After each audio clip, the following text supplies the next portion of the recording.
ജനുവരി 4 വെള്ളിയാഴ്ച, അതായത് ഇന്നലെ രാത്രി 11:15 മേലൂർ ഗ്രാമപഞ്ചായത്തിലെ 15-ാം വാർഡ് മുരിങ്ങൂർ നോർത്ത് നമ്മുടെ റെയിൽവേ ഓവർബ്രിഡ്ജ് ഇറങ്ങി വന്നതിന് ശേഷം റൈറ്റിലോട്ട് തിരിഞ്ഞ് പഞ്ചായത്ത് കിണറിൻ്റെ താഴെയുള്ള ഭാഗം, അവിടെ ഇന്നലെ വൈകുന്നേരം രാത്രി ഒരു 11:15 റെനിൽ എന്ന് പറയുന്ന ചെറുപ്പക്കാരൻ ഇരുചക്രവാഹനത്തിൽ പോകുമ്പോൾ റോഡ് ക്രോസ് ചെയ്ത് പുലിയെപ്പോലൊരു ജീവി പോകുന്നതായിട്ട് കണ്ടു. ഉടൻ തന്നെ പോലീസിനെ അറിയിച്ചു. കൊരട്ടി പോലീസ് അവിടെ എത്തിച്ചേർന്നു.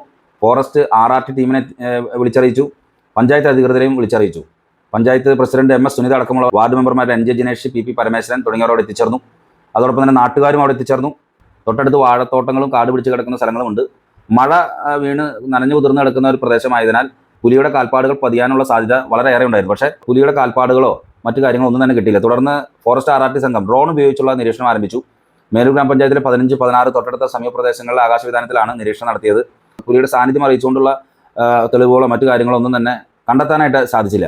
ഇതിനെ തുടർന്ന് ശനിയാഴ്ച കാലത്ത് ഒന്നുകൂടി അവിടെ അന്വേഷണം നടത്താനും ഒഴിഞ്ഞു കിടക്കുന്ന വീടുകൾ കേന്ദ്രീകരിച്ചൊക്കെ അന്വേഷണം നടത്താനുമായിട്ടുള്ള ഒരു തീരുമാനത്തിലാണ് ഫോറസ്റ്റ് സംഘം പിരിഞ്ഞത്. ഏകദേശം ശനിയാഴ്ച പുലർച്ചെ 2:30 വരെ ഈ ഡ്രോൺ ഉപയോഗിച്ചുള്ള നിരീക്ഷണം നീണ്ടു. പക്ഷേ പുലിയുടെ സാന്നിധ്യം കണ്ടെത്താനായിട്ടില്ല.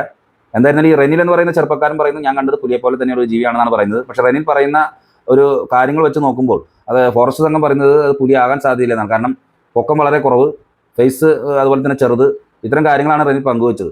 എന്തായിരുന്നാലും ഫോറസ്റ്റ് RRT സംഘം ഈ പുലിയെ കണ്ടതിന് ശേഷം ഈ കടുകുറ്റി പ്രദേശങ്ങളൊക്കെ പുലിയെ കണ്ടതിന് ശേഷം അവിടെ സ്ഥിര സാന്നിധ്യമുണ്ട്. അതുകൊണ്ട് തന്നെ വളരെ ഊർജിതമായ അന്വേഷണങ്ങളാണ്, ജനങ്ങളുടെ ആശങ്ക അകറ്റാനും മറ്റും വളരെ ഊർജിതമായ അന്വേഷണങ്ങളാണ്. ഏത് സമയത്ത് വിളിച്ചാലും RRT സംഘം വന്ന് ഉടനെ തന്നെ ഡ്രോൺ ഉപയോഗിച്ചുള്ള നിരീക്ഷണ കാര്യങ്ങളും ഒക്കെ ആരംഭിക്കാനുള്ള സജ്ജീകരണങ്ങളുമായിട്ടാണ് ഫോറസ്റ്റ് RRT സംഘം ഈ പ്രദേശത്തുള്ളത്.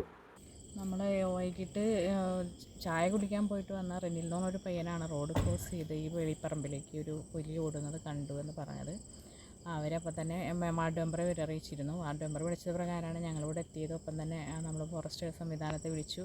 അവരിവിടെ RRT പ്രവർത്തകർ നമ്മുടെ വാർഡിൽ തന്നെ ഇവിടെ സ്റ്റേ ചെയ്യുന്നുണ്ട്. അവരെല്ലാവരും വളരെ പെട്ടെന്ന് എത്തിച്ചേരുന്ന ഒരു സാഹചര്യം ഉണ്ടായി. നമ്മളിവിടെ സെർച്ച് ലൈറ്റൊക്കെ വെച്ച് അത്യാവശ്യം ഒരു സറൗണ്ടിങ്സിൽ എല്ലാ പറമ്പുകളിലും കയറി നോക്കിയിട്ടുണ്ട്. നമുക്ക് ഫുട് പ്രിൻറ്റ്സ് ഒന്നും കിട്ടിയിട്ടില്ല. അപ്പോൾ അവരത് ഫോറസ്റ്റ് അതിവേഗം തന്നെ ഡ്രോൺ നമുക്ക് ഏർപ്പാടാക്കിക്കൊണ്ട് തെർമൽ ഡ്രോൺ വച്ചിട്ട് നമ്മളിപ്പോൾ ഈ ഒരു സർക്കിളിലുള്ള വലിയ പരിശോധന നടത്തിയിട്ടുണ്ട്. നമുക്ക് ഇതുവരെ ഒന്നും ലഭിച്ചിട്ടില്ല. ഇനി രാവിലെ നമുക്ക് ഫുട് പ്രിൻറ്റ് കിട്ടുമോ എന്നുള്ളൊരു പരിശോധനയാണ് നമ്മളിപ്പോൾ നോക്കുന്നത്. ആളുകളോട് രാവിലെ പ്രഭാത സവാരിക്ക് പോകുന്ന ആളുകളോടൊക്കെ അത് ഒഴിവാക്കാൻ വേണ്ടിയിട്ടൊരു നിർദ്ദേശം നമ്മൾ വാട്സപ്പ് ഗ്രൂപ്പുകളിൽ കൊടുക്കുന്നുണ്ട്.